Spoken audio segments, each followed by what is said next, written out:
من فيض مولانا الغفور قرآن رب العالمين جاء لنا نبراس نور فيه السعادة واليقين أسمى المعاني في السطور نسمو بها دنيا ودين نلقى الشفاعة في النشور بدلائل النور المبين في حفظه تحلو الأمور ما خاب من يرجو المعين نلقى الشفاعة في النشور بدلائل النور المبين بدلائل النور المبين.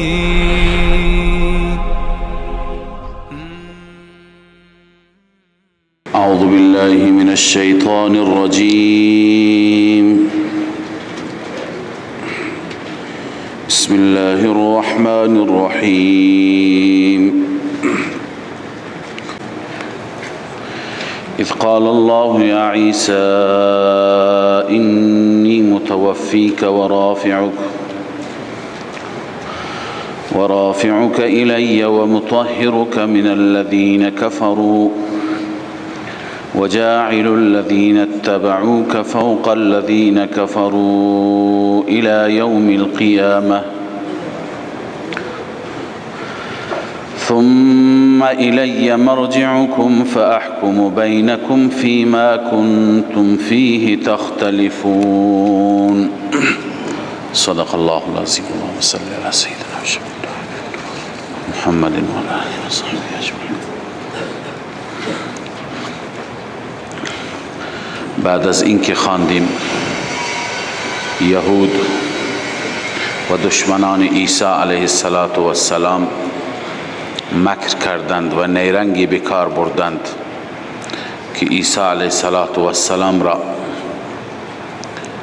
به دار بیاویزند، به دار بکشند و از بین ببرند. الله تعالی تدبیر فرمود، جلوی مکر اونها را گرفت. اما تکلیف خود عیسی علیه السلام چی شد؟ الله می فرماید اذ قال الله یا عیسی اینی متوفیک و رافعک. زمانی که الله تعالی فرمود ای عیسی اینی متوفیک، ما توفی دهنده تو هستیم. توفی چرا میگویند؟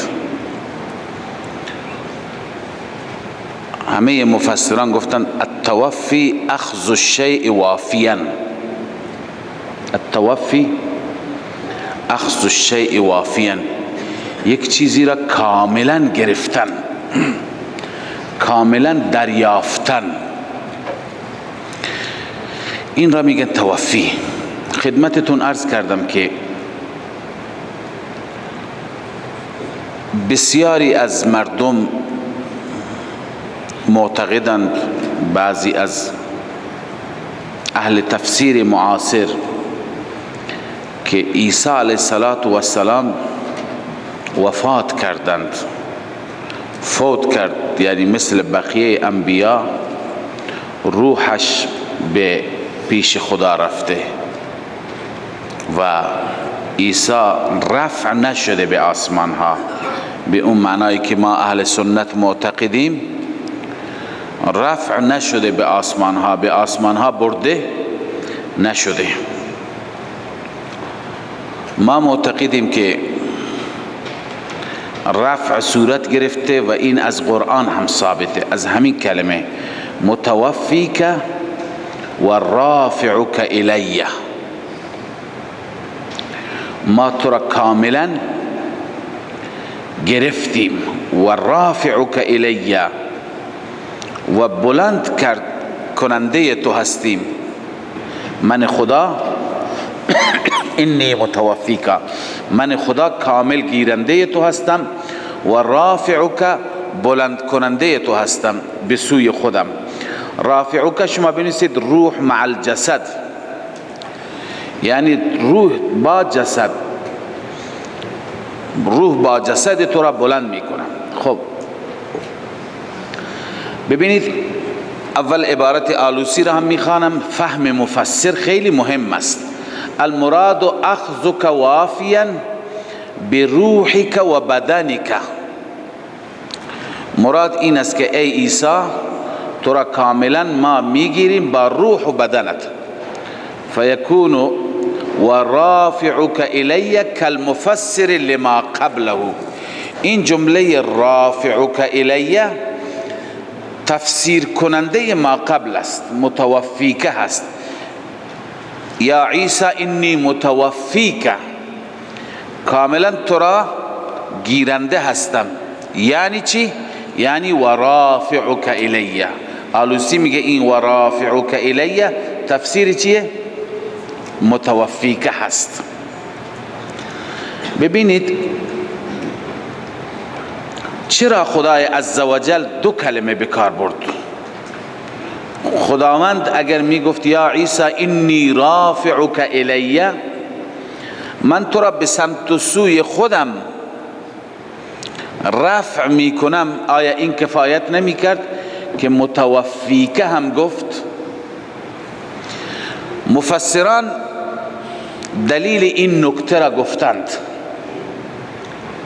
نوشتند، میگویند اگر خداوند عزوجل میفرمود انی رافعک الی، خب در دل مستمعین مخاطبین قرآن این می آمد که خداوند عیسی را برده به سوی خودش، همونطور که بقیه انبیا را خداوند روحشان را قبض کرده و به سوی خودش برده، عیسی را هم به طرف خودش برده. لذا عیسی را که به طرف خودش برده یعنی مثل بقیه انبیا وفات کرده، به این خاطر یک کلمه اضافه کرد، نه متوفی کرد. توفی عرض کردم اخذ الشیء، یعنی کامل بردن، جسد را بردن. کامل بردن معنی چی میشه؟ جسد را بردن. این استدلال امام رازی هست. این نکته ای که گفته چرا متوفی را مقدم کرد، این استدلال امام رازی هست. خب پس سوال اینه که چرا قبل از رافعک متوفیک را ذکر فرمود؟ می فرماید و انما علم الله، خدا می دانست که ان من الناس من یخطر بباله، بعضی از مردم هستند که در دلشون این خطور می کند که ان الذي رفعه الله هو روحه لا جسده، شاید در دل مخاطبی این خطور بکند که اونی که خدا رفع کرده انی رافعک الی، اگر می گفت روح عیسی رفع شده نه جسد عیسی، روح عیسی نه جسده.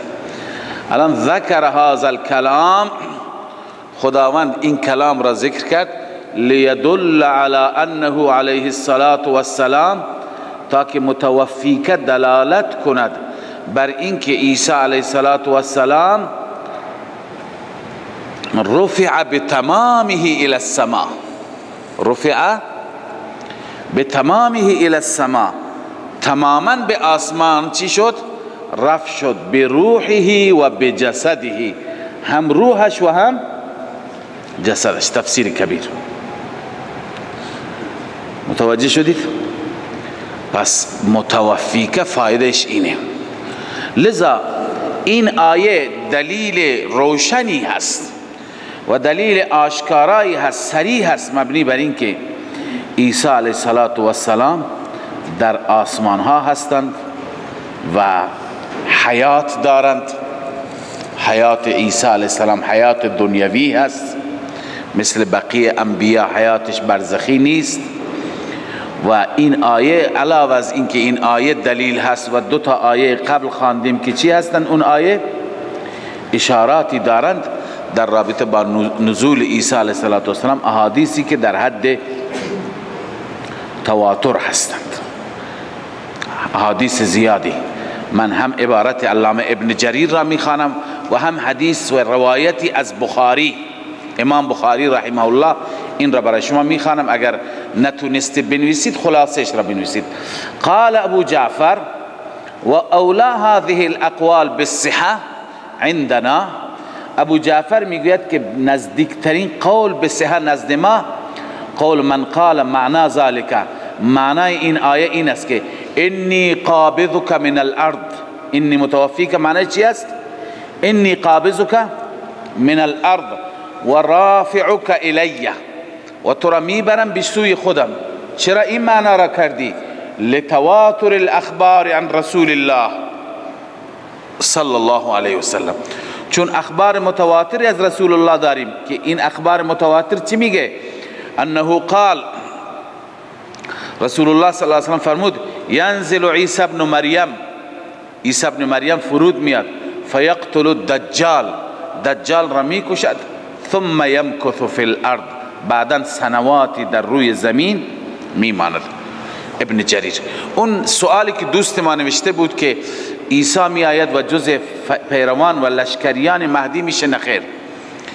اون چی که در ترتیب علائم قیامت هست، ابتدا مجدد آخر این امت که یکی از مجددان هست مهدی می آید، و مهدی که بیاید جهاد را آغاز می کند، تجدید و تعلیم دین را آغاز می کند، مسلمانان همراه می شوند، روز به روز پیشرفت و روز به روز بلاد اسلامی گسترش پیدا می کنند تا اینکه بخش بزرگی از کره زمین به دست مسلمانان و حکومت اسلامی قائم میشه. بالاخره دجال ظهور می کند. دجال که ظهور می کند، دجال پیشروی می کند بعد از سنواتی، و مهدی عقب نشینی می کند، تا اینکه مهدی با همراهانش و با لشکریانش به حرمین شریفین اونجا پناه میبرند، همه جا را دجال میگیرد. اونجا مهدی هست که حضرت عیسی علیه السلام نزول میکند و دوباره عیسی علیه السلام پرچم را به دست میگیرد و پیشروی میکند در مقام لد، که علما نوشتن مقام لد فرودگاه اسرائیل هست امروز. در مقام لد اونجا دجال را عیسی علیه السلام میکشد و دوباره همه جا را حکومت عیسی علیه السلام میگیرد. به هر حال این آنچه هست که در احادیث آمده و علما نوشتن. این حدیثی بود که از ابن جریر، عبارتی بود که از ابن جریر در تفسیر این آیه ذکر شد.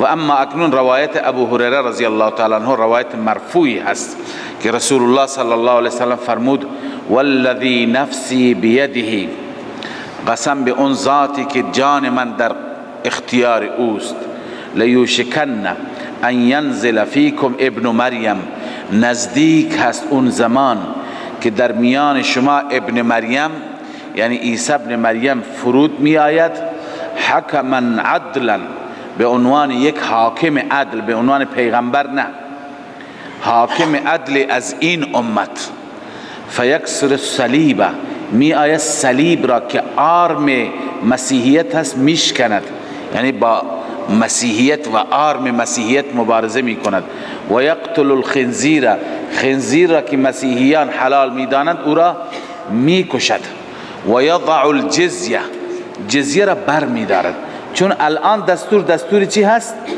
جزیه هست. هر کسی از کفار جزیه بدهد مسلمان نشه، اشکالی نداره، ولی در آخر زمان جزیه منسوخ میشه. خب زمان جزیه را رسول الله خودش تعیین کرده تا اون زمان است. عیسی که بیاد جزیه برداشته میشه، یا اسلام یا کشته شدن، دو راه میماند برای انسان ها.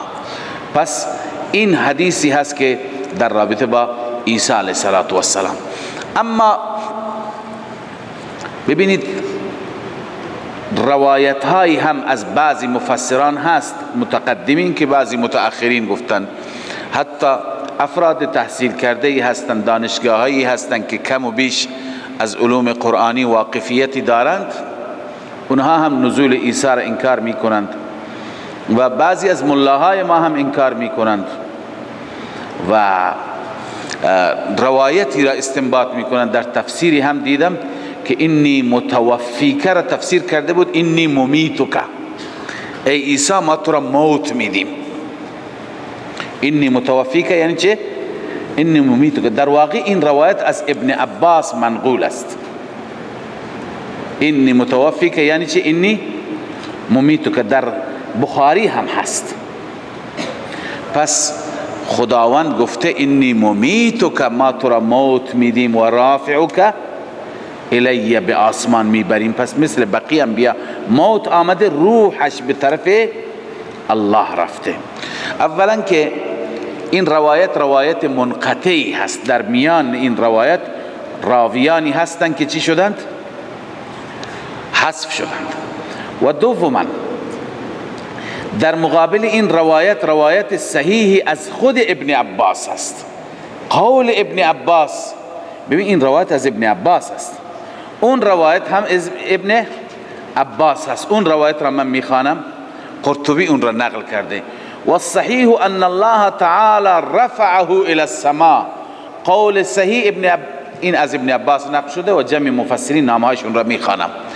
قول صحیح این است که ان الله تعالی رفعه الى السماء، خداوند عیسی را به آسمان ها برد، من غیر وفات ولا نوم، مرگ نبود، خواب هم نبود، پس چی بود؟ با بیداری. من غیر وفات ولا نوم، کما قال الحسن، حسن بصری گفته، و ابن زید، و هو اختیار الطبری، اختیار امام طبری هم همین است. و هو الصحیح عن ابن عباس رضی الله عنه، سخن ابن عباس و روایت صحیح ابن عباس هم همینه. و قاله الضحاک، ضحاک هم گفته، حواله قرطبی، آدرس چیه؟ تفسیر قرطبی. پس از خود ابن عباس قول صحیح اینه که عیسی علیه السلام چی شده؟ رفعه الله تعالی الى السماء من غیر وفات ولا نوم. متوجه شدید؟ ثانیا اگر این روایت صحیحی باشد، همین روایت که انی متوفیک به معنای انی ممیتک هست، باز هم مفهومش این نیست که حضرت عیسی وفات کرده، بلکه ما میگیم در این آیه تقدیم و تأخیر شده.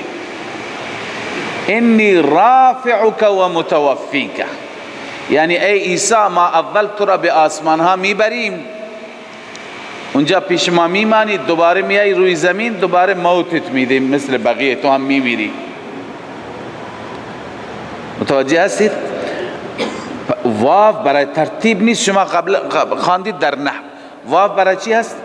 مطلق جمع. این نیست که متوفیک اول باشد، رافعک دوم باشد. ما میگیم رافعک اول هست. چنانچه این توجیه هم از قتاده منقول است، علامه آلوسی ذکر کرده. عن قتاده هذا من المقدم والمؤخر، اگر متوفیک را به معنی ممیتک بگیریم، اون وقت آیت تقدیم و تأخیر دارد. هذا من المقدم والمؤخر، اینجا آیت تقدیم و تأخیر دارد. ای انی رافعک الی و متوفیک، من تو را به سوی خودم بلند کردم و بعداً وقتی که به زمین آوردم وفات هم دادم. متوفیک به معنی ممیتک. متوجه شدید؟ پس اگر اون روایت صحیح باشد، متوفیک به معنی ممیتک باشد، اینجا این معنی هست. اما گذشته از این ببینید در قرآن مجید هر جا نگاه میکنیم برای موت کلمه وفات بکار نرفته. هر جا در مقابل حیات چیه؟ کلمه و واژه موت هست، وفات نیست.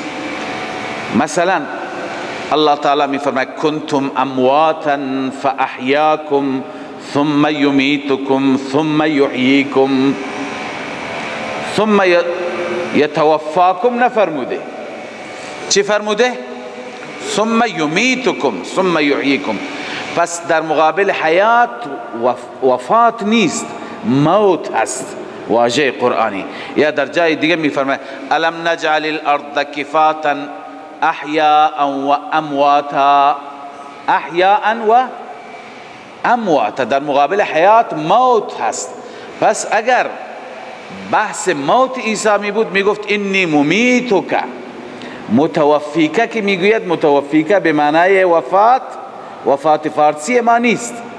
متوفیکه به معنای کامل گرفتن هست. این وفات عربی، توفی عربی است. این توفی که ما در فارسی استفاده میکنیم نیست. خلاصه از مجموعه این دلائل این برمیاد که حضرت عیسی علیه السلام به آسمان ها برده شده حیاً و در آسمان ها تشریف دارد و در آخر زمان همانطوری که در احادیث صحیح و مرفوع داریم انشاءالله نزول می کند و بر شریعت محمدی علی صاحبها الفتحیه عمل می کند. خب پس اکنون آیه را و به ترجمه آیه توجه بفرمایید.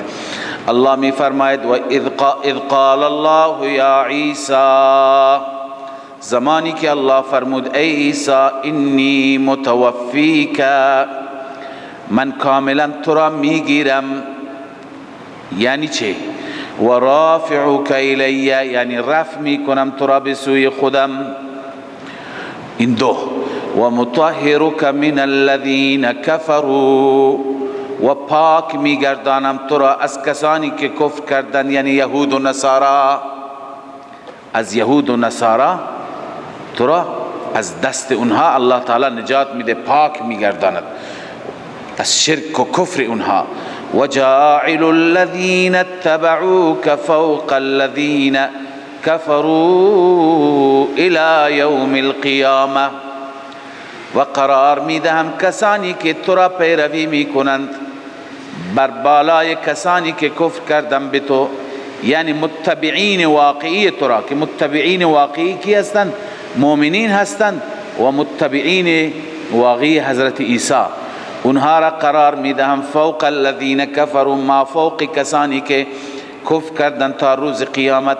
تا روز قیامت یهودی که دشمن عیسی علیه السلام هستند از هر نظر ما تحتند، ما تحت مسلمانان یا ما تحت مسیحیان، هم از نظر اقتصادی، هم از نظر حکومتی، هم از نظر قدرت، هم از نظر به هر حال حجت، از هر نظر عقب مانده هستند.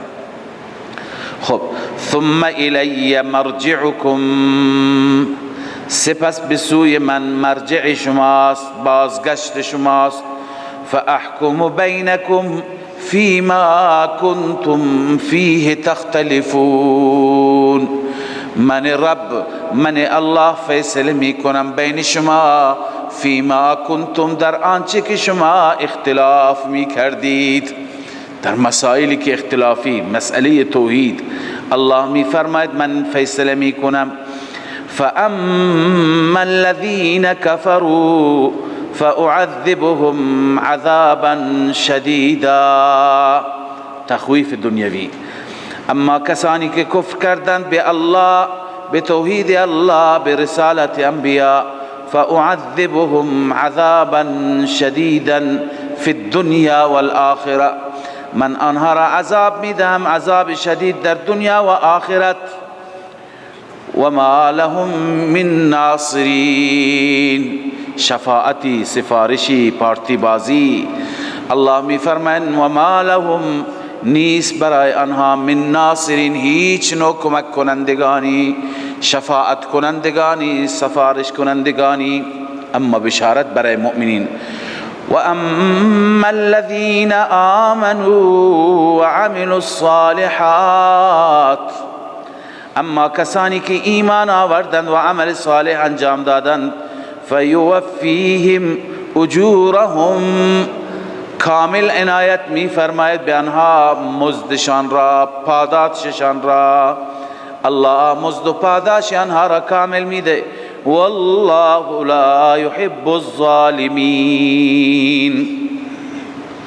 علت اینه که خداوند دوست ندارد ظالمین را، مشرکین را، به اونها نمیده، اما مؤمنین مزد و پاداششون را کامل میده. اما اکنون خداوند عزوجل باز هم در میان داستان مریم و زکریا هم دلیل برای صداقت رسول الله صلی الله علیه وسلم بیان شد، اینجا هم دلیلی بیان میشه. ذالک نتلوه علیک من الآیات. این ذالک مشار الیه چیه؟ ای المذکور من نبأ عیسی. این اخبار عیسی که برای شما نقل شدند و ذکر شدند، اینها نتلوه علیک من الآیات و الذکر الحکیم، ما اینها را بر تو تلاوت میکنیم ای رسول الله. شما اینجا بنویسید جمله معترضه بر صداقت نبی اکرم صلی الله علیه وسلم. ما اینها را تلاوت میکنیم بر تو از آیات الهی هستند و ذکر الحکیم، ذکر الله که سراپا توش حکمت است. ذکر همون قرآن هست، ولقد یسرنا القرآن للذکر. خب منظور آیه چی هست؟ منظور آیه همینه که این دلائل قاطعه، این آیات روشن که ما تلاوت میکنیم از اخبار عیسی، اخبار پیشینیان، با چه دقتی حتی پیروان عیسی، عالمانی که خودشون را نسبت به عیسی میدهند، حافظانی که حافظ انجیل هستند، اونها هم اینطور دقیق داستان عیسی را خبر ندارند. اونها نمیدونند آخر جریان عیسی چه شد. بعد از عیسی وحی نیامد که واقعیت گفته بشه، هرچی که اونها فکر کردن همون عقیده شون شد. اما نبی خاتم دقیق از روی وحی الهی بیان کرد واقعیت را. لذا اینجا علامه آلوسی نوشته ای الحجج الداله من الآیات. نه، آیات چی هستند؟ الحجج الداله، حجت هایی که دلالت میکنند علی صدق نبوتک، بر صدق نبوت شما. اذا علمتهم بما لا یعلمه، زمانی که شما علم اونها را دارید، لا یعلمه الا قارئ کتاب، علم اونها را پیدا نمی کنند مگر کسی که قاری کتابی باشد، کتابی را بخواند، خواننده باشد، او معلم، یا کسی که معلم باشد یا معلم باشد که آموزش دیده باشد. ولست بواحد منه، تو نه قاری کتاب هستی تا حالا کتاب خواندی، نه معلمی، نه آموزش شده هستی. الا انک قد عرفته من طریق الوحی، از کجا اینها را تو میدانی؟ از طریق وحی. پس این دلیل است که بر این که تو پیغمبر خدا هستی، فرستاده الله هستی. لذا الله می فرماید ذالک نتلوه علیک من الآیات، آنچه که ذکر شد از اخبار عیسی ما تلاوت می کنیم بر تو ای رسول الله، از آیات الهی و از ذکری که سراپا حکمت است. خب اکنون جواب این شبهه، اونا می گفتن خب پدر ندارد، العیاذ بالله پدرش کیه؟ خداست. الله می فرماید پس پدر آدم کیه؟ آدم هم پدر نداره. نه، خلقت عیسی مثل خلقت آدم است. هنوز خلقت آدم عجیب تره. عیسی هنوز مادری دارد، آدم نه پدر دارد نه مادر. لذا این چه شگفتی دارد، چه تعجبی دارد که شما از این تعجب کردید و میبرید به خدا میچسبانید. پس این جواب شبهه و اشکال اونهاست. الله میفرماید ان مثل عیسی عند الله کمثل آدم، بدرستی که مثال عیسی نزد الله مثال آدم یا حالت آدم هست، حالت عجیبتر آدم. خلقه من تراب، آدم را الله پیدا فرمود از خاک، ثم قال له کن فیکون، سپس الله به او گفت کن، به وجود بیا، فیکون، پس اون شد، به وجود آمد، پیدا شد. لذا مثال عیسی هم همچنینه، این که تعجبی ندارد. الحق من ربک فلا تکن من الممترین، این که بر تو نازل میشه، الحق یعنی هذا هو الحق، این که خدا میفرماید عیسی با دستور خدا و با نفخ جبرائیل از مریم متولد شد بدون اینکه جز خدا باشد، ابن الله باشد، بلکه روحی هست که از جانب الله. حق این است، نه اون چه که مسیح میگوید، نه اون چه که نصارا میگویند و نه اون چه که یهود میگوید. هر دو غلط میگویند. الحق من ربک، حق این است که رب میگوید و از جانب ربت هست. قال ابو مسلم، ببین عبارت علامه امام رازی هست در تفسیر این آیه، ان المراد هذا الذي انزلت عليك هو الحق. مراد اینه که ای رسول الله این چیزی که بر تو نازل شد حق اینه. هذا الذي انزلت عليك هو الحق من خبر عیسی علیه السلام، از اخبار عیسی حق این است. لا ما قالت النصارى واليهود، نه اون چه که نصارا و یهود میگویند. فالنصارى قالوا ان مریم ولدت الها. ببین چه تفاوتی بین سخنشان. ان مریم ولدت الها، نصارا میگویند مریم خدایی به دنیا آورد، العیاذ بالله، خدایی را و معبودی را زایید. ولدت الها والیهود رموا مریم بالافک، یهود مریم را متهم کردن به بی‌عفتی، به دروغ. تفسیر کبیر. پس ببینید مسیح چی میگه، مسیحیت چی میگه، یهودیت چی میگه. هر دو غلط میگن، هر دو اشتباه میگن. الحق من ربک، حق آن است که از جانب رب تو بر تو نازل میشه. فلا تکن من الممترین، نباش از شک کنندگان، یقین و باور کن که آنچه که الله میگه درسته.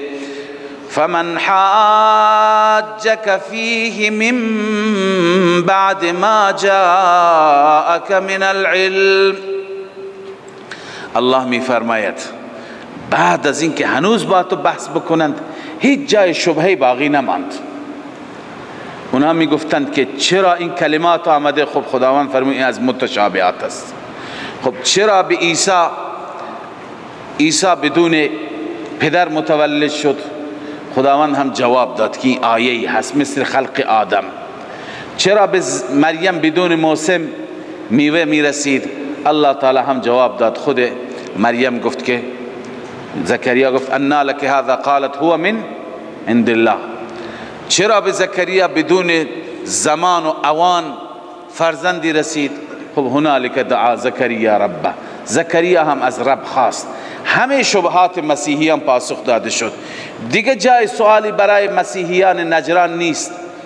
با دلائل قاطع، دلائل محکم، همه خفاها را قرآن شفاف کرد. لذا هنوز هم بخوام بحث بکنن دیگه جای بحث نمونده. بگو بیایم که مباهله میکنیم. اینجا دعوت به مباهله هست. دعوت به چیه؟ مباهله. مباهله اینه که در اصطلاح شریعت وقتی که اهل باطل دلائل را قبول داشته نباشند و بر عناد خودشون و بر ضد خودشون بمانند، خب اونها میگم که شما هم خارج بشید با اهل و عیالتون، با کیان و کسان خودتون، با فرزندانتون، با اطرافیانتون. ما هم اطرافیان خودمون را بر میداریم. همه معتقدین و فرزندان و زنان و همه را بر میداریم. میریم یک دشتی بیابانی دعا میکنیم، میگوییم خدایا هر کس که بر باطل است او را نابود بگردان، هلاکش بگردان.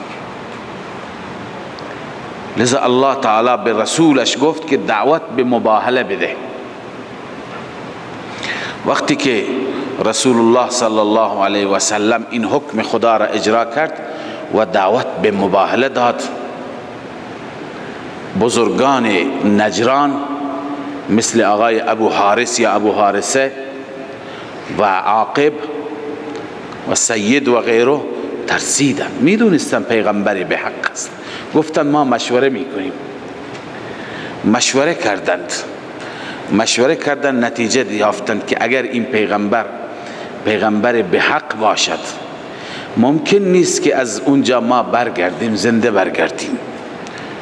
همه ما هلاک میشیم، نابود میشیم.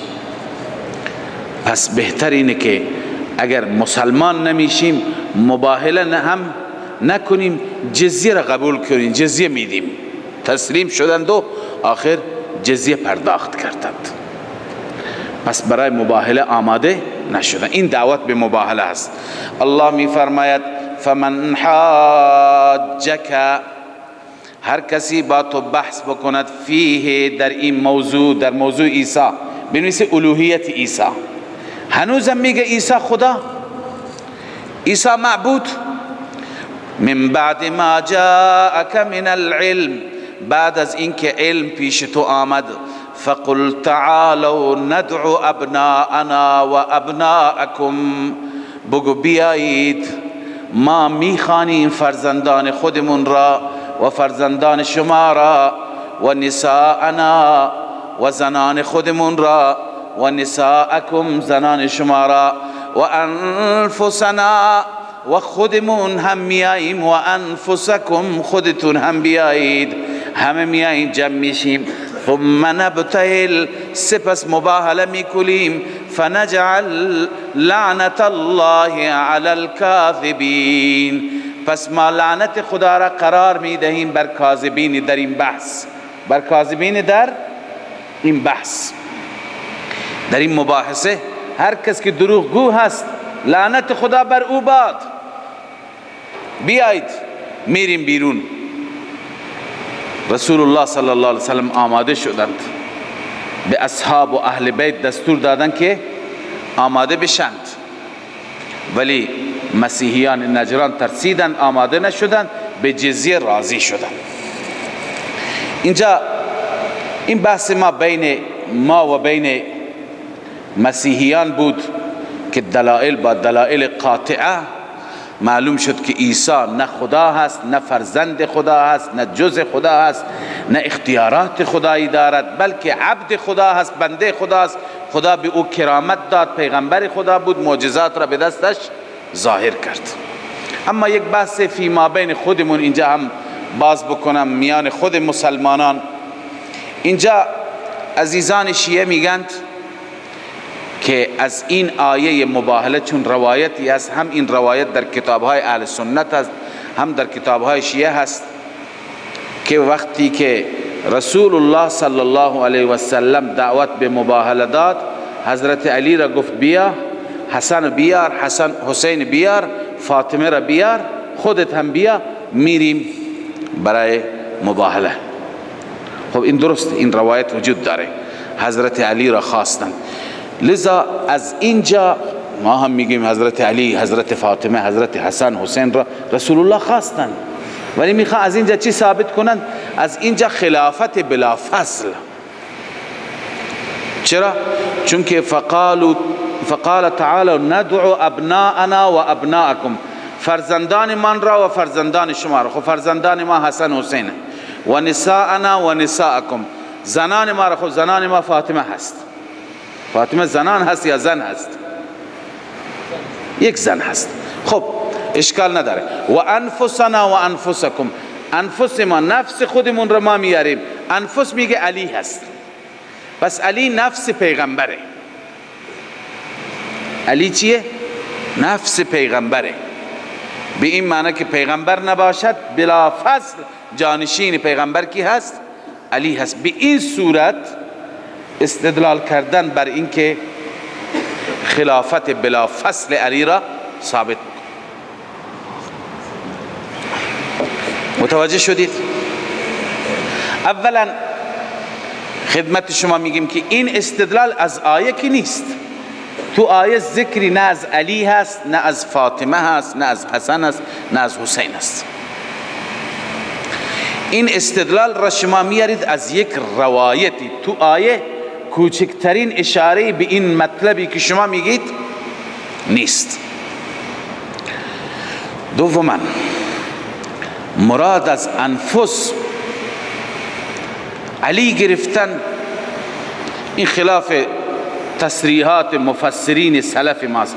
هیچ کس نگفته مراد از نفس حضرت علی هست، بلکه اولا در نفس اولا خود رسول الله هست.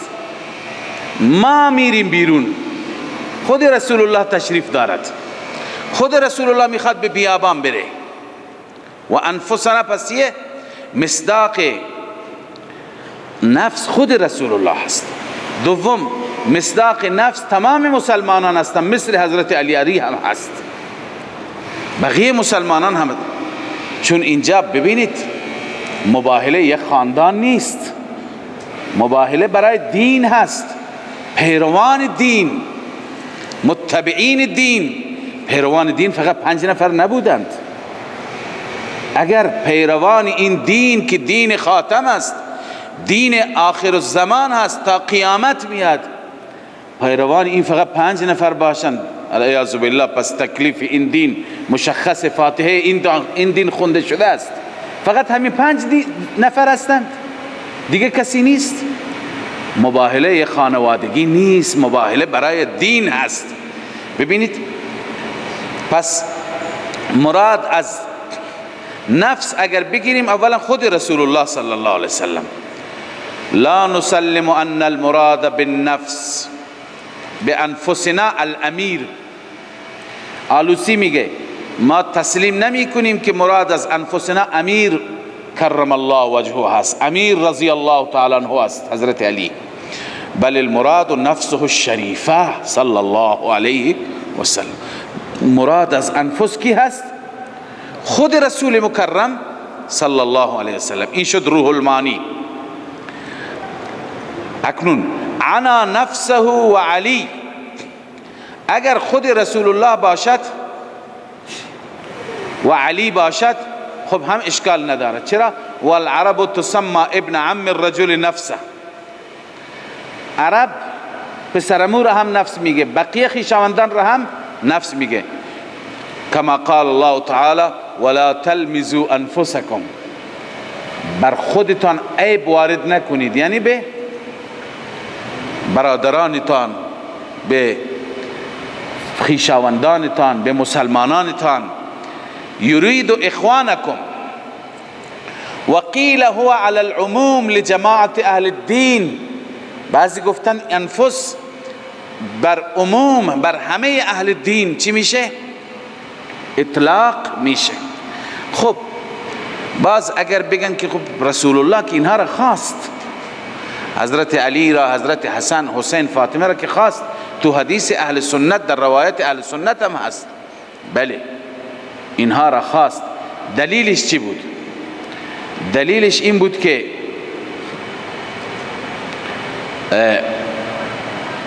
حضرت علی و بقیه ازواج مطهرات حاضر بودند، در خانه رسول الله بودند، در حجره های رسول الله بودند، در حجره های خودشون بودند، نیاز نبود که اینها را بخواد. حضرت علی و فرزندانش فاصله داشتند، لذا آن حضرت اونها را خواست که اینجا بیاند، آماده باشند که اگر یه وقتی، چون رسول الله نرفتند، بیرون نشدند، از هیچ روایتی ثابت نیست که بیرون شده باشند، اما فقط دستور آمادگی داد. پس وقتی که دستور آمادگی، باید فرزندان خودش را بخواد نزدیک بیان، چون که در خانه ها کی بودند؟ اهل بیت، ازواج مطهرات. چنانچه بحر المحیط میگه ولو عزم نصارى نجران علی المباهله، اگر نصارای نجران به صورت یقین برای مباهله آماده می شدند و جاءوا لها، برای مباهله می آمدند، لامر النبی صلی الله علیه و سلم المسلمین ان یخرجوا باهالیهم یا ان یخرجوا باهالیهم. رسول الله قطعا مسلمانان را دستور میده که با اهل و عیال بیرون بشند، چون من عرض کردم مباهله برای حقانیت دین اسلام هست، لذا تمام پیروان دین اسلام باید بیاند. تنها پیروان دین اسلام 5 نفر نبودند. رسول الله صلی الله علیه و سلم زحمت کشیده بود، حاصل زحمتش هزاران نفر درست شده بودند. و باز ببینید عرض کردم ابناءنا ابناءکم جمع هست، نساءنا نساءکم جمع هست، انفسنا انفسکم جمع هست، از صیغه جمع دیگه مفرد فقط فاطمه مراد گرفتن، علی مراد گرفتن، این خلاف لغت قرآن هست، خلاف لغت عرب هست. متوجه شدید؟ و ثالثا سوم، بالفرض شما میگید شما روایت دارید که علی و حسن و حسین را رسول الله خواست. خب این روایت ما را قبول داریم، ما روایت دیگه هم داریم، اون چرا قبول نمی کنید؟ روایت هست در در منصور، این روایت را هم کسی روایت می کند که برادران شیعه به عنوان امام خودشون امام باقر می گوید. پدر جعفر صادق کیه؟ باقر. امام باقر این را روایت کرده، در در منصور سیوطی آورده. خب اگر این روایت اهل سنت قبول، اون روایت اهل سنت هم باید قبول باشه. اون جایی که حتی راوی کی هست؟ باقر رحمه الله تعالی هست. اون روایت را ببینید، عن جعفر ابن محمد، از امام جعفر صادق، جعفر ابن محمد روایت هست. محمد همون امام محمد باقر است.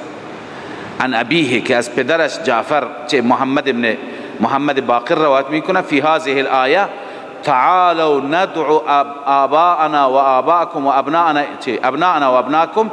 در این روایت امام محمد باقر چی گفت؟ قال فجاء بأبي بكر وولده وبعمر وولده وبعثمان وولده وبعلي وولده، در منصور.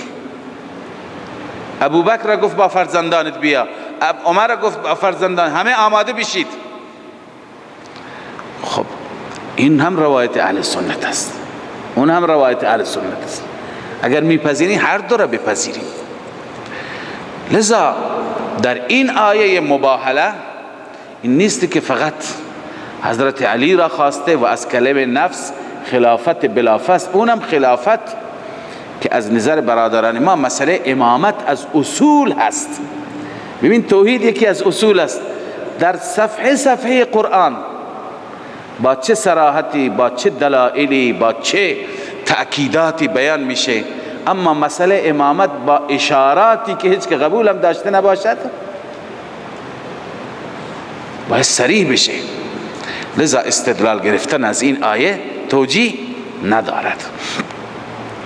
الله می فرماید ها ثم نبتهل، سپس ما مباهله می کنیم، فنجعل لعنت الله علی الكاذبین، قرار می دهیم لعنت خدا را بر کاذبان، بر دروغگویان، کسانی که در این بحث دروغ می گویند. ان هذا لهو القصص الحق، نتیجه بحث بعد از مباهله. در مباهله ترسیدن نیامدند.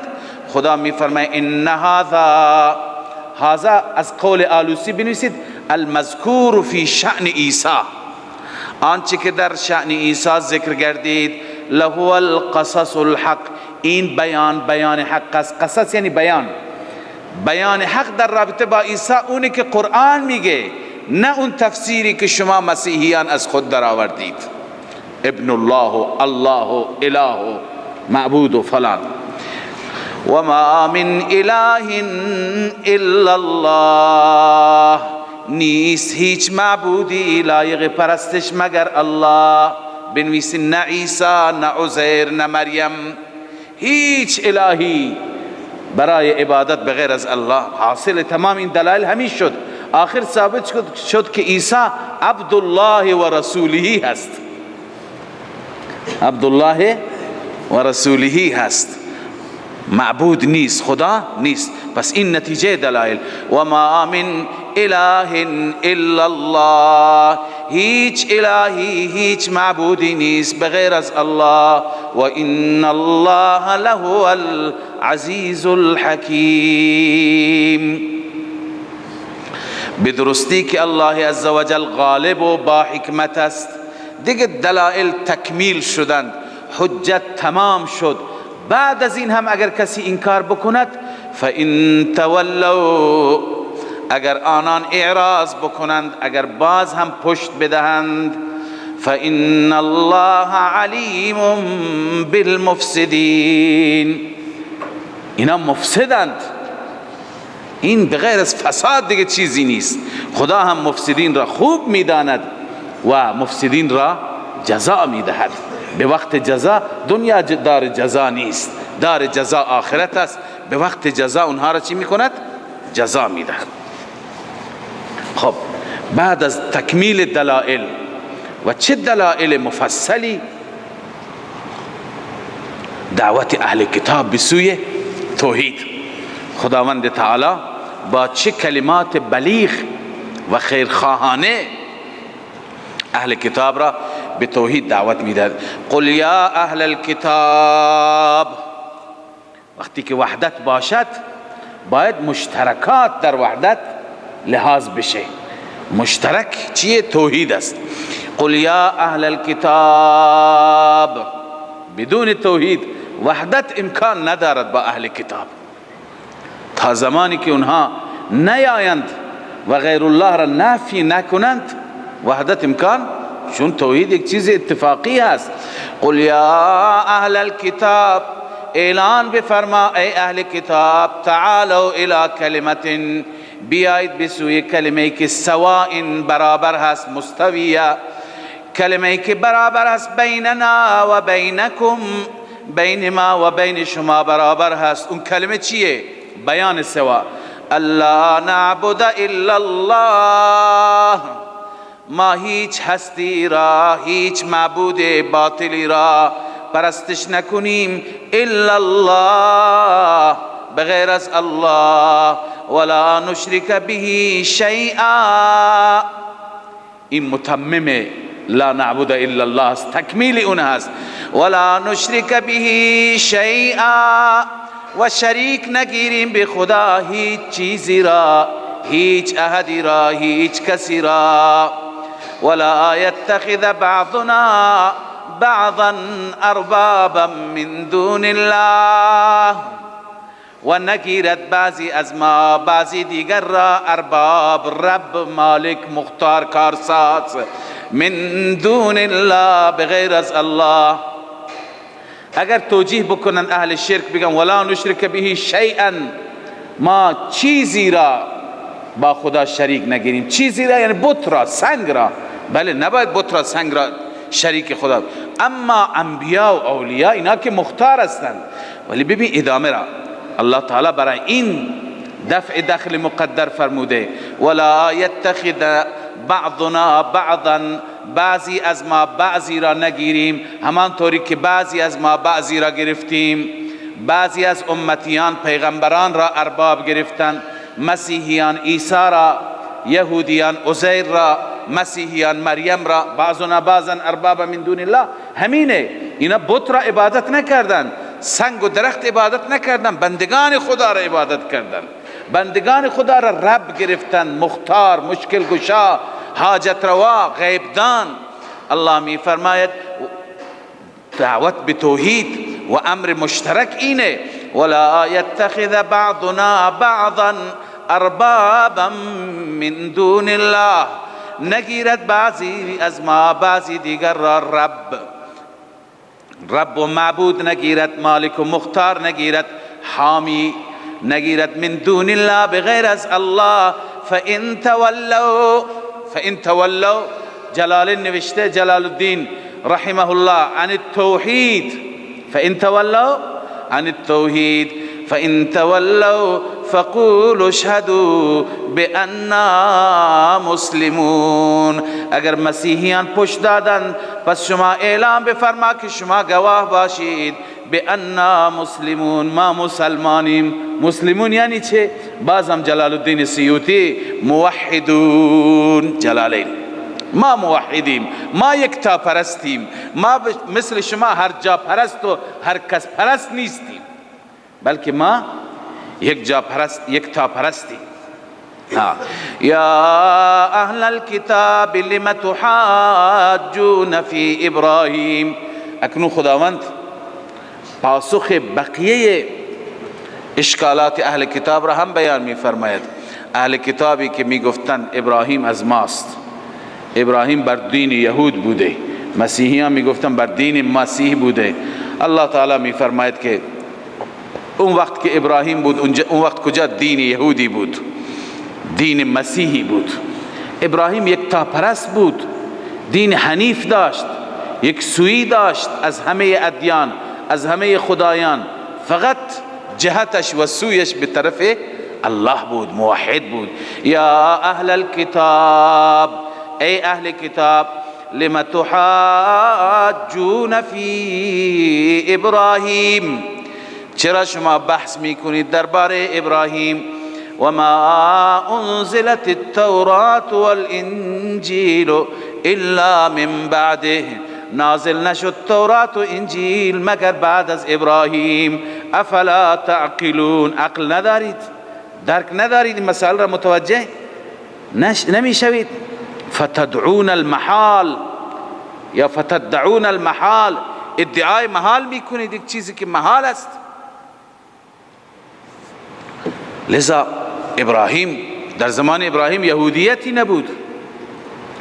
جلالین اینجا نوشته افلا تعقلون، یعنی بطلان قولکم، عقل ندارید، به بطلان قولتون پی نمیبرید. جلالین ها انتم هؤلاء، اکنون الله تعالی نکته دیگه میگه شما در رابطه با موسی و عیسی و عزیر و هارون و پیغمبرانی که بودند و دین اصلی یهودیت را و مسیحیت را پایریزی کردند، خب اطلاعات ناقصی دارید، درباره اونها هم بحث میکنید.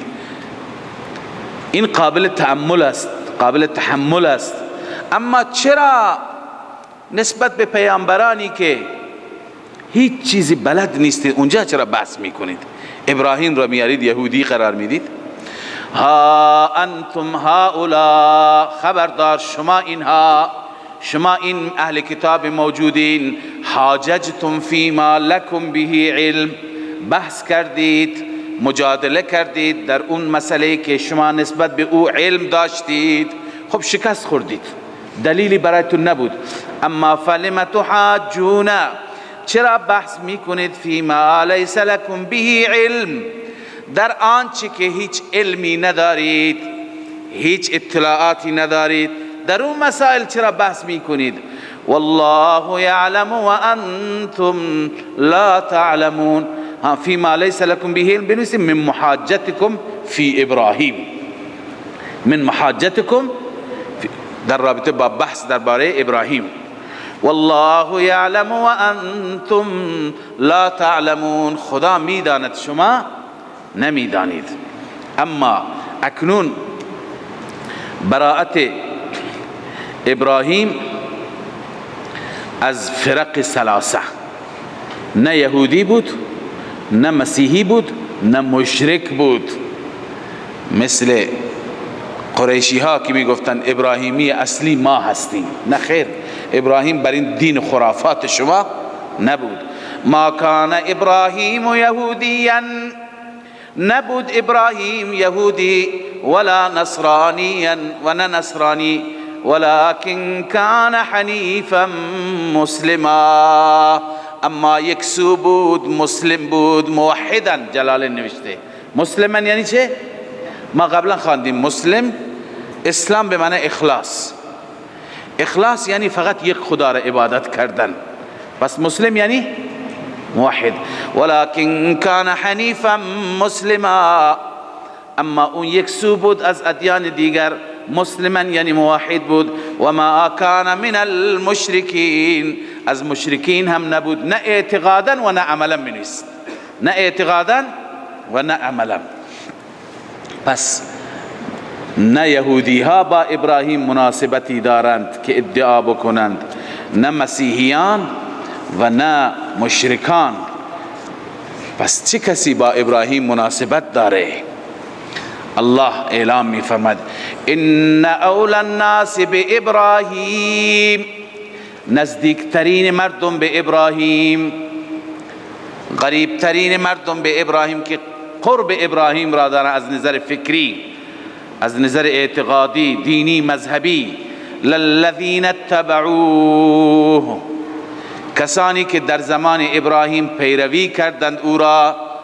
للذین اتبعوه، اونهایی که پیروی کردن ابراهیم را، بنویسی فی زمانه و بعده،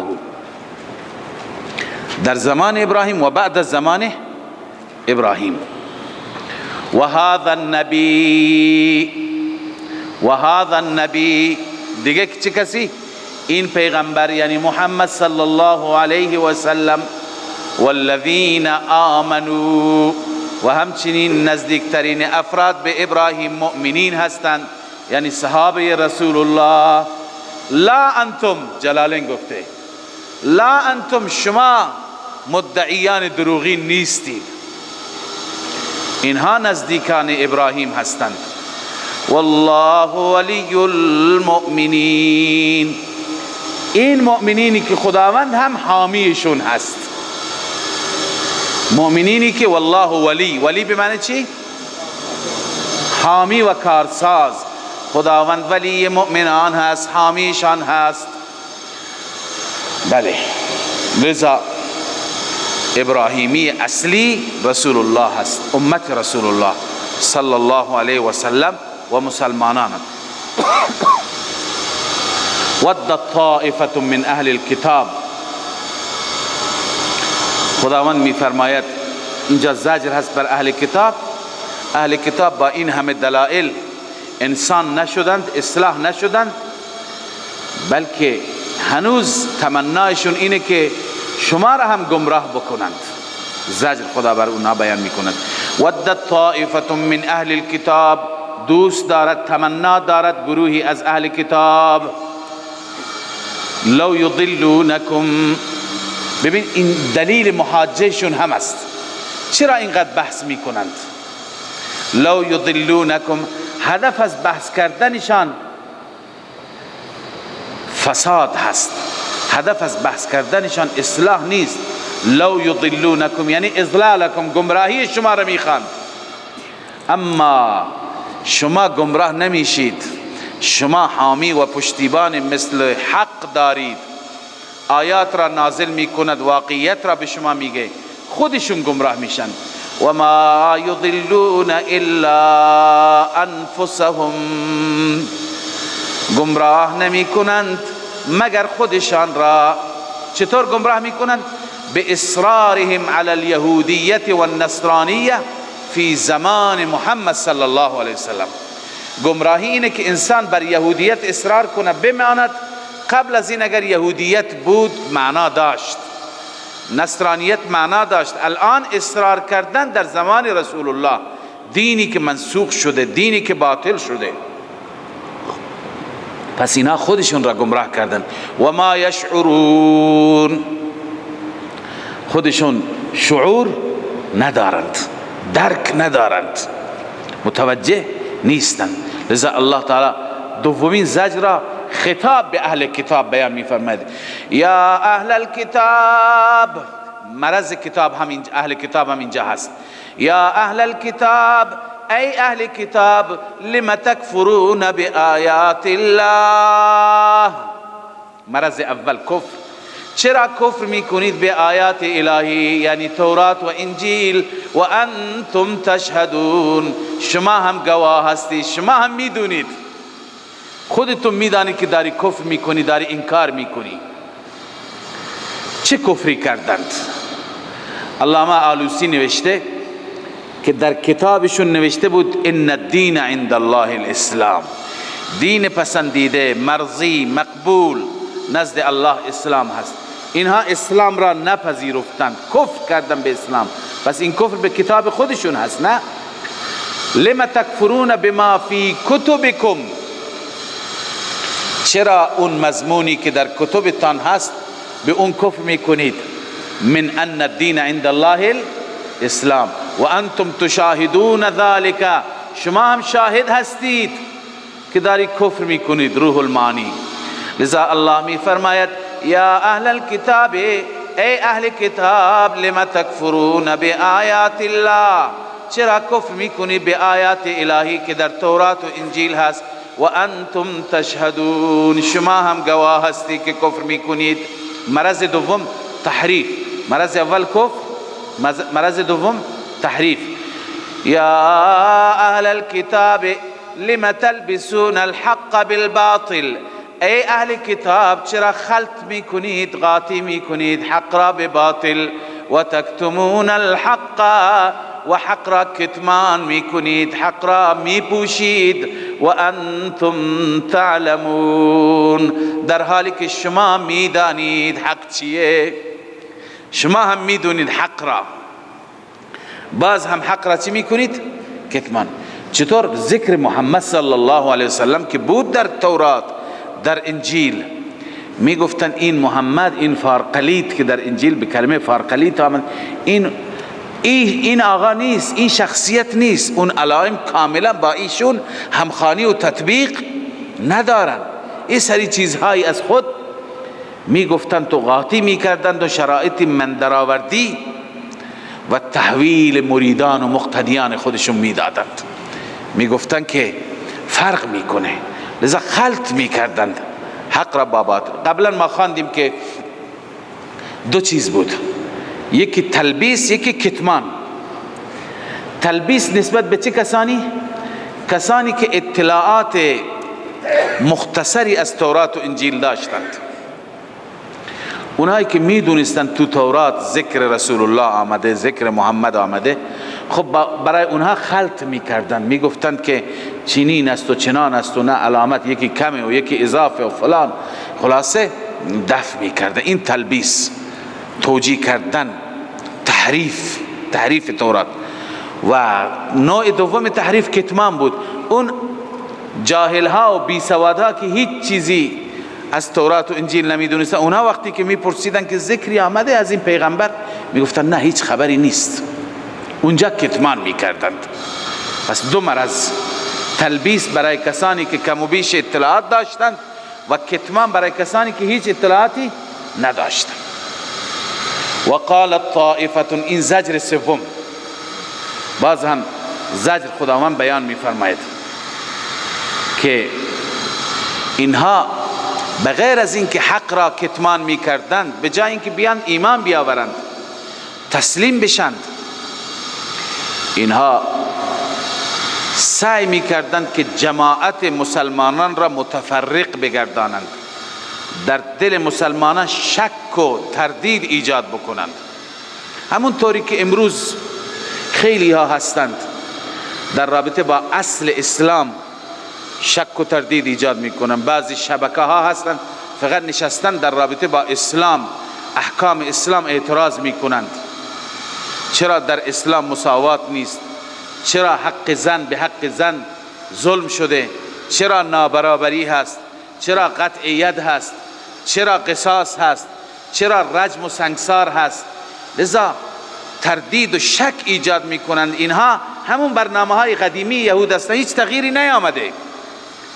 میخوان جماعت مسلمانان را دلسرد بکنن، مایوس بکنن از اسلام. خب مسلمان بی آگاه، بی اطلاع، بی خبر از حکمت ها و فلسفه ها مینشینه، گوش میکنه، باور میکنه، در دل شک ایجاد میشه.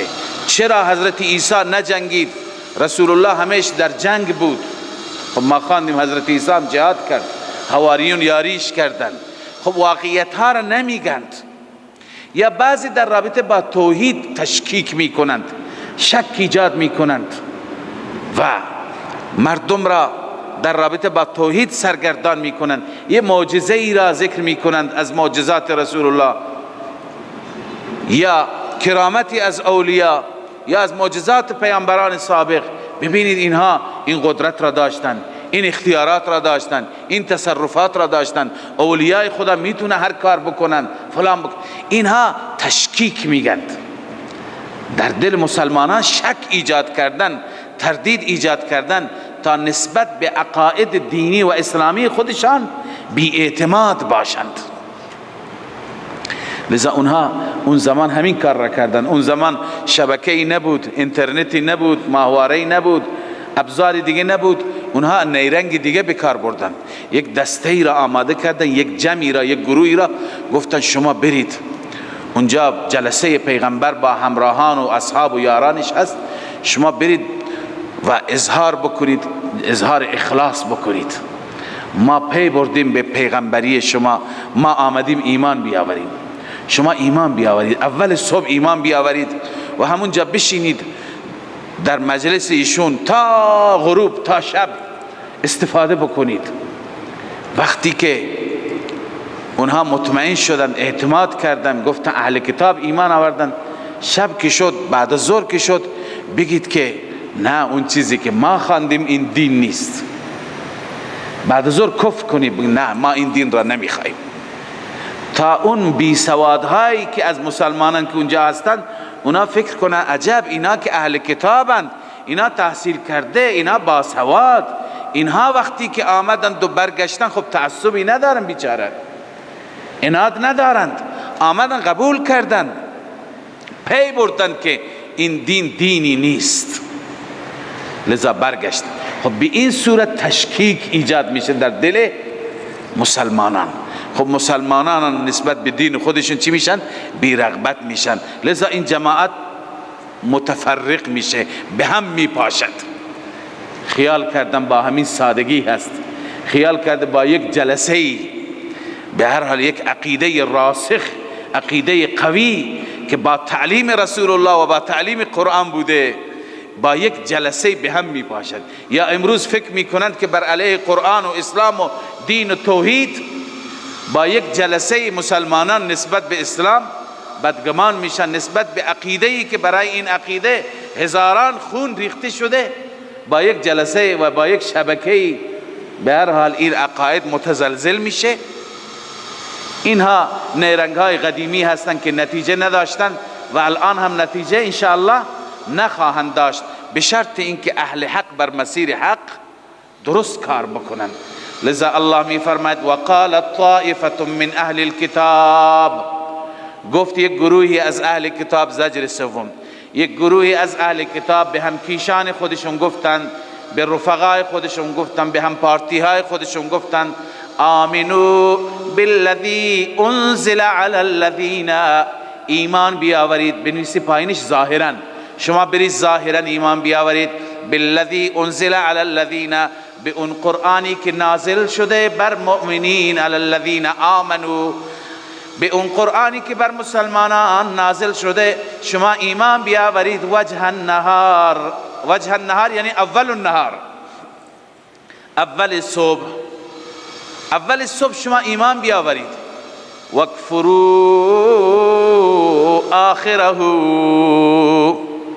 آخر روز کفر بکنید. آخر روز چیکار بکنید؟ کفر بکنید. لعلهم یرجعون، غرض این تدبیر، غرض این مکر چیه؟ لعلهم یرجعون، شاید مسلمانان برگردند، یرجعون از دین خودشان برگردند. ولی این یهود که فرستادگان خودشون را می فرستادند، گاهی می ترسیدن خود این فرستادگان شکار نشوند، خودشون مسلمان نشوند، لذا تاکید می کردن ولا تؤمنوا، شما ایمان نیاورید صدقا و خالصا، خالصا یه وقتی مؤمن نشید، الا لمن تبع دینکم، مگر کسی که پیرو دین شما باشد، شما او را تایید کنید، دیگه کسی را تصدیق نکنید. الله می فرماید قل ان الهدى هدى الله، بگو که هدایت هدایت الله است، هدایت به دست شما نیست، هدایت اونی که خدا میده. تا زمانی که خدا این هم کیشان شما را هدایت نده، اینها با ظاهری که بروند هدایت نمی شوند. ان یؤتا احد مثل ما اوتیتم او یحاجوکم عند ربکم. این نکته را توجه بکنید، اینجا فهم آیه یکی از جاهای مشکل هست، دو تفسیر دارد. ان یؤتا، بعضی گفتند که همزه استفهام اینجا مقدر است، چنانچه در یکی از قرائت ها هم همینه، ان یؤتا. ان یؤتا اصلش چی است؟ ان یؤتا یعنی یهود به رفقای خودشون گفتند آیا داده شده کسی مثل ما اوتیتم، مثل آنچه که شما داده شدید؟ او یحاجوکم عند ربکم، یعنی آیا کسی با شما نزد پروردگار بحث میکند بر حقانیتش؟ نه خیر، استفهام انکاری است. یعنی یه وقتی نترسید، هیچ کسی مثل کتاب شما به هیچ کسی داده نمیشه، به هیچ کسی دینی مثل دین شما داده نمیشه. متوجه شدید؟ آیا داده میشه کسی مثل آنچه که شما داده شدید؟ آیا مجادله و بحث میکنه با شما کسی نزد پروردگار فردا یقه شما رو میگیره؟ نه خیر، از این خبرها نیست. این یک تفسیر. تفسیر دوم اینه که ان یؤتا معمول لا تؤمنو هست. این تفسیر را شیخ حسین علی رحمه الله هم ترجیح دادند. یعنی ولا تؤمنو معنیش است ولا تصدقو، شما تایید نکنید، تصدیق نکنید ان یؤتا احد مثل ما اوتیتم، این نکته را که کسی دیگه کتابی مثل کتاب شما به کسی دیگه داده بشه. نه خیر، این را هرگز تصدیق نکنید. یه وقتی نگویید که محمد کتابش مثل کتاب تورات است. ولا تؤمنو، این تصدیق نکنید که ان یؤتا احد، کسی کتابی به کسی کتابی داده شده مثل ما اوتیتم، مثل کتاب شما. و هم این را تصدیق نکنید که او یحاجوکم عند ربکم، اینها فردا پیش رب شما بر علیه شما دلیل قائم میکنند، حجت قائم میکنند. نه خیر، اینا بر حق نیستند که بتوانند این کار را بکنند. پس این متعلق چی هست؟ لا تؤمنو. به هر حال اونها به این سفیران خودشون، به نمایندگان خودشون گفتن که شما تایید نکنید. الله می فرماید قل ان الفضل بید الله، اعلام بفرما که ان الفضل، به درستی فضل به دست الله است. فضل بنویسید نبوت و کتاب. شما تصدیق نمی کنید، شما تایید نمی کنید، خدا که تایید کرده. خدا ذاتی هست که نبوت، کتاب، هر چی به دست او هست، اوست که میدهد، نه شما. قل ان الفضل بید الله، اعلام بفرما به درستی که فضل یعنی نبوت و کتاب به دست الله است. یؤتیه من یشاء، میدهد فضل را به هر کسی که بخواهد. بنویسیم محمد و امته، محمد صلی الله علیه وسلم به محمد داد، به امتش داد. والله واسع علیم، الله عزوجل دربارش وسیع است، خزانه هایش وسیع است. علیم، علیم هست، دانا هست، همه چیز را الله میداند. یختص برحمته من یشاء، الله اختصاص داده به رحمتش کسی را که بخواهد. اختصاص به رحمت الله کی دارد؟ کسی که الله بخواهد. والله ذو الفضل العظیم، الله عزوجل دارای فضل عظیم هست. فضل خداوند خیلی زیاد هست. این فضل خداست که به محمد و یارانش داده. به هر حال الله تعالی تا اینجا زجر بیان فرمود بر اهل کتاب یهودیان. اکنون زجر دیگر، این خیانت در امانت بود، خیانت در کتاب بود، خیانت در دین بود. کسی که خیانت در دین بکند در بقیه مسائل هم خائن میشه. دین یک امانتی هست، به دست او هست. اخبار رسول الله امانتی هست، به دستش هست. اما چیکار میکند؟ در اموال مردم، خائن دیگه خائن است، در اموال مردم هم چی میکند؟ خیانت میکند. الله میفرماید و من اهل الكتاب، زجر چهارم خیانت مالی بعد از خیانت دینی. و من اهل الكتاب، بعضی از اهل کتاب هستن، من ان تأمنه، اگر شما ایمن باشید بر اونها، یعنی اطمینان بکنی، ایمن باشی، امین قرار بدهی او را، بقنطار، یک خزانه، یؤدیه الیک، او را ادا میکنه. این همونهایی هستن که خیانت نکردند، ایمان آوردند. اما و منهم بعضی از اونها من ان تأمنه اون کسی است که اگر او را امین قرار بده، امین بدینار، 1 دینار، لا یؤدیه الیک، او را ادا نمی کند، او را پرداخت نمی کند به سوی تو، الا ما دمت علیه قائما، مگر اینکه 24 ساعت بر سرش بیستی، بر بالینش قرار بگیری، 24 ساعت بیستی، دائما بر او قائم باشی، بگه هی پول منو بده، 1 دینار منو بده، آخر اگه بده. لذا این یهود هیچ وقت اقرار نمی کنن به حقانیت شما. ذالک بأنهم این بسبب این است که قالو. دلیل خیانت چیه؟ دلیل خیانت اینها یک قوم بدبختی هستند، روایت و دین و مذهب برای خودشون درست کردن. میگه که این عامی ها اهل کتاب چیرا مشرکین مکه را میگفتند اینها اگر هرچی پولشون به دستتون افتاد بالا بکشید، این اشکالی نداره، فقط از خودتون از اهل کتاب را نخورید. ولی در دین اسلام غدر نیست، خیانت نیست.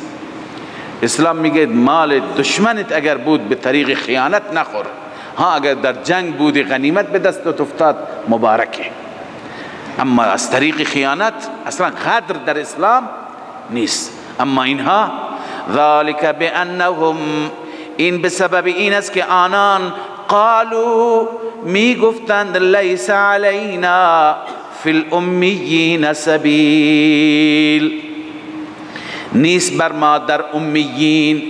در امیین یعنی در اکل اموال امیین، اکل اموال بنویسید، در اکل اموال امیین بر ما نیست سبیل. سبیل یعنی مؤاخذه، یعنی خداوند ما را به خاطر مال خوردن این مشرکان و جهال مؤاخذه نمی کند، فقط با اهل کتاب خودمون خیانت نکنیم.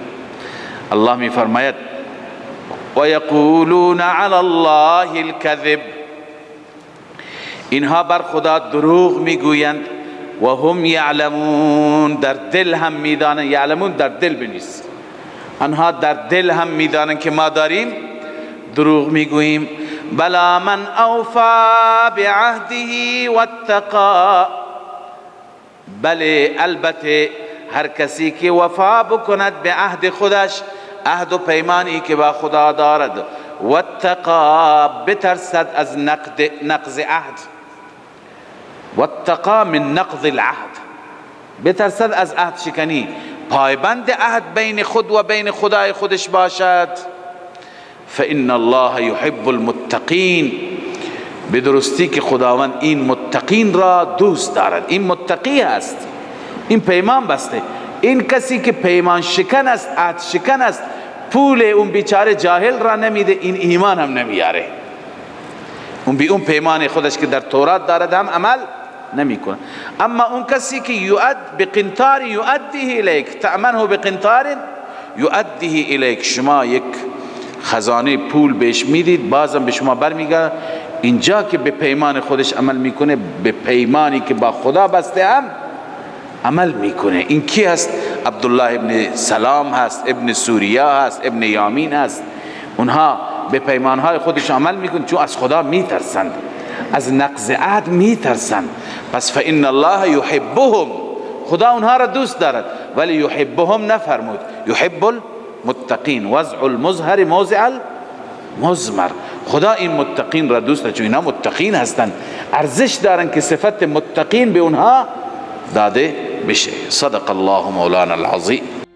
من فيض مولانا الغفور قرآن رب العالمين، جاء لنا نبراس نور فيه السعادة واليقين، أسمى المعاني في السطور نسمو بها دنيا ودين، نلقى الشفاعة في النشور بدلائل النور المبين، في حفظه تحلو الأمور ما خاب خاب من يرجو المعين، نلقى الشفاعة في النشور بدلائل النور المبين، بدلائل النور المبين.